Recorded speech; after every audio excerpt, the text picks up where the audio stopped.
तर आज सकाळ सकाळ आपण निघलो होतो डायरेक्ट इथं कांद्याची खेप खाली करायला. कारण आजच सकाळ सकाळी येऊन आपण 6 वाजता चाललो होतो डायरेक्ट वावरात खेप खाली करायला चाललो होतो. इथं सगळ्या गोण्या बिण्या भरल्या होत्या आणि ह्या गोण्या उचलायच्या डायरेक्ट आणि डायरेक्ट जाऊन द्यायच्या घरी.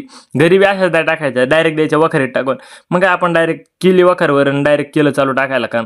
यायला बाबा बी म्हणले मीठ बी पावडर टाकू लागत हो तुला, तू कधी एकटा करायचं एवढं. याला म्हणलं लागा बघ त्यात काय एवढं. मग काय ते करता करता बाबा म्हणलं आज सगळं फिनिशच झालं पाहिजे. हे बघा 8 वाजले होते तरी बी भरायचं काम चालू होतं. मग काय पार भरता 9 वाजले पार तेव्हा आपला कुठे सुट्टी भेटली. सकाळी 6 ते 9 कामगार बघितलं का आपल्याला सुट्टीच नाही देत जेव्हापासून पुण्यावरून आलोय ना तेव्हापासून. जाऊ दे म्हणलं. दुसऱ्या दिवशी सकाळ सकाळ उठलो, यायला म्हणलं चला बा कोळगावला जाऊन येऊ. मग काय लावला गावाला निघलो डायरेक्ट कोळगावला जायला. मग काय गाडी 120च्या स्पीडने पळत आपण पहिलं पोहोचलो डायरेक्ट पेट्रोल पंप पोहोचले यायला म्हणलं थोडं तेल टाकून घ्या. तेल टाकलं आणि परत 120च्या स्पीडने गाडी पळत निघलो आपण कोळगावला.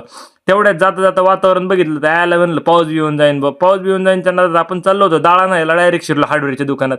त्याला म्हणलं थोडी तार द्या आपली वाखर आवळायला आणि कागद देऊन टाक. यायला बाबा ती दाळ राहिली बाजूला, तार आणि कागदच घेऊन आपण निघलो होतो डायरेक्ट घरी. विषयच नाही बा.